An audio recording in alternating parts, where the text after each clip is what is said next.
How's it going, everybody? This is Eric, and I'm coming to you from Eau Claire today. I'm at Lowe's Creek County Park, and I'm going to take both the Element and the Spot out on a loop, and I'm going to test the times to see which one's faster. Now, keeping in mind that the Element is not only full suspension, but it's also got a 1x11 drivetrain. The Spot is just front suspension, hardtail titanium, and it is single speed, so this is going to be an interesting test. Now, I'm not expecting crazy results because I think that the Element is going to be faster, but I don't think it's going to be a whole lot faster, and a lot of that's going to be dependent, of course, upon my abilities to put that single speed through the paces. Stick around and let's see what's going on. Now, I would bring you guys with today, but I did not bring my GoPro. Plus, it's not charged, so even if I brought it, it wouldn't have done us any good. Stick around and let's see what the results are. Thanks. Hey, how's it going, YouTube? This is Eric, and today I'm coming to you from Rice Lake. Last time I spoke to you, I took my Spot Rocker tie against my Element RSL 970, and I basically wanted to see which one was faster along the same track. I was riding them at Lowe's Creek, and I used exactly the same path. I didn't change anything whatsoever, and I spent about 15 minutes between each ride, so I was good and settled in. And, excuse me, what I found was unsettling, actually. And that is that they were within 1 second of each other. And I mean, I didn't try to push the Spot Rocker tie any faster than the Element, but they were literally within 1 second of each other.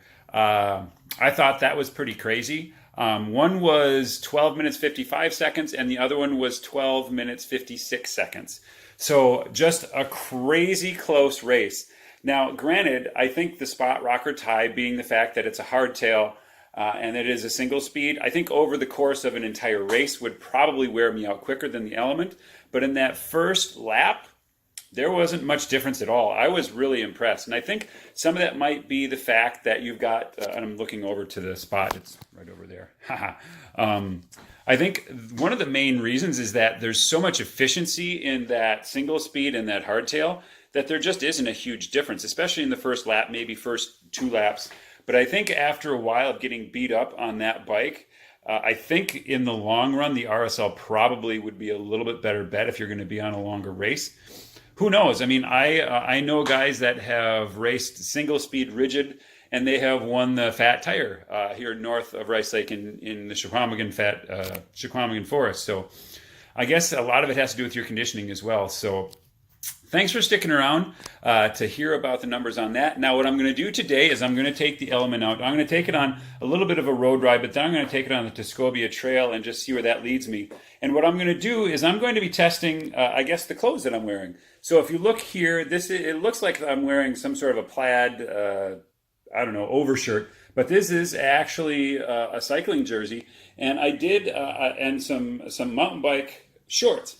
Now, the crazy thing is I found these online, and I won't disclose where they are at this point, but I spent less than $35 for the pair of these. Now, if you find a nice set of cycling shorts or a nice jersey, each one will easily cost you upwards of $60 to $100 a piece.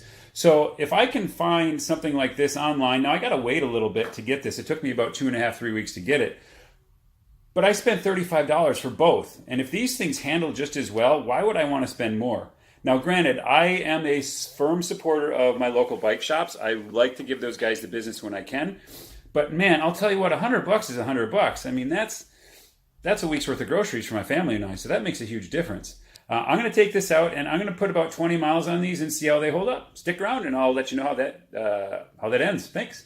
Welcome back, guys. So I took a ride today wearing some clothes that I ordered online from a company called AliExpress or AliExpress. I'm not sure how you say that. I'm not sponsored by them. I'm not plugged by them. They haven't sent me anything free. Honestly, they don't have to because prices are just stupid good. If you go on, you'll find it. It's actually pretty impressive. So what I ordered from them, I ordered a bunch of socks. I ordered some jerseys. I ordered a pair of mountain bike shorts, and I just ordered a bunch of different stuff. So what I ordered, I'm going to show you right here. Now, when it comes to the name brands, for example, right here, this is just cycling. And if you look at the back side of this, there's just at first I didn't know what it was. It's a map of France. I don't know what that is. I don't know any kind of name brand, just called cycling. But that was the jersey, and it was pretty impressive. The back pockets were a little bit tight, which actually for me is a good thing. I had a little bit of difficulty getting stuff out of it, but that's what I like, because then when I'm on my bike, I'm going down a hill or whatever, over some pretty nasty terrain, stuff's not going to just pop and fly out of it. So that was pretty impressive. So going on to the shorts, these are the labels that came on the shorts. And again, I'm not familiar with this. Are Suxio, or however you say it. But if you look at this a little bit closer, there's a lot of Chinese on there. If I turn it over, that's all that's on there. And I don't know, it's 399 yen, I believe, whatever that is, or whatever. That's the China, I'm assuming. Those were the shorts, and those shorts were actually really impressive. They had air vents right down by my thighs on the inside, and those worked really well. They actually kept me nice and cool. They had Velcro side adjustments.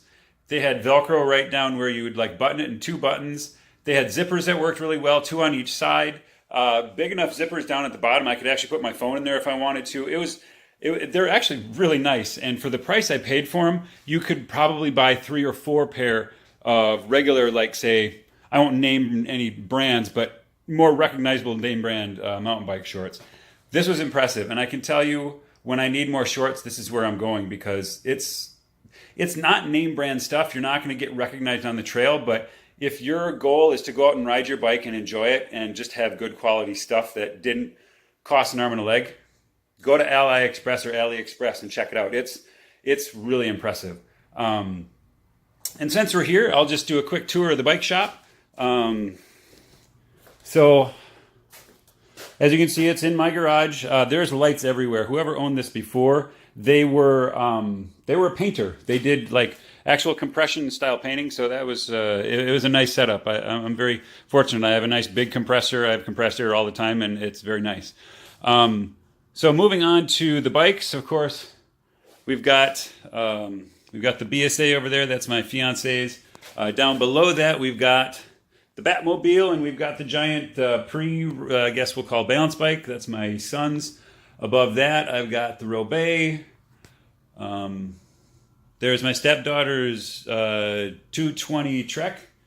Above that is my Yeti 575. Now, that's a 26-inch wheel, but it's still a ton of fun. I can whip that thing around. And, I don't need 27.5 or 29ers to go barreling down a hill. This does it just fine. Not going to win any races, but man, I have fun on it. Moving over to the 970 RSL Element from Rocky Mountain. I rode that today on that. It was 20 miles that I rode, and it was just phenomenal. This is an awe-inspiring bike. I love that bike. Down here, this is more my commuter bike, but I can also ride it off-road if I want to. It's the single-speed rocker Thai from Spot brand. This was made back in 2012 when Spot was still sold inside bike shops. Now they are a factory direct purchaser, and they still make the rocker, but I don't know they make it in Thai. It still comes in single speed. I do have just a chain drive on there versus the Gates carbon drive. Chain's been around for over 100 years. There's a reason they're still around. The efficiency is there. I'm not going to have to change it for a while. No reason to do it. And then over here, that is, I'm not going to say my pride and joy, but that is by far the most unique bike that I've got. Now that is Paragon from Gary Fisher. And although Gary Fisher isn't very rare, this is actually still a Gary Fisher bike, not a Trek Gary Fisher line bike. This is from 1996, and it is in almost mint condition. The only thing on it that's not original right now would be the grips, the seat, the tires, and the skewers. I still have all that original stuff. If I ride it, I don't want to wear that stuff out. So everything on there else is original. So, and then I've got tons of tools and stuff for working on bikes and motorcycles. Speaking of which, there's the other bike in my life. That is my 2011 Sprint Triumph GT. So that is the shop, and that is pretty much the long and short of it when it comes to that AliExpress stuff. And you can find anything from tires to cologne to you name it. Sorry, I just got a phone call there. I had to shut it down. Anyway, so that's about it, guys. If you have any questions, leave them down in the comments below. I will maybe see if I can put a... light just popped on. I just had an idea. Just kidding. I will put down in the comments below, or down below, I will put some information about where I got my stuff. Thanks for watching, guys. If you do like it, like, subscribe, sign up for notifications. I don't do many videos, so might not get very many notifications if you sign up. Thanks. Bye.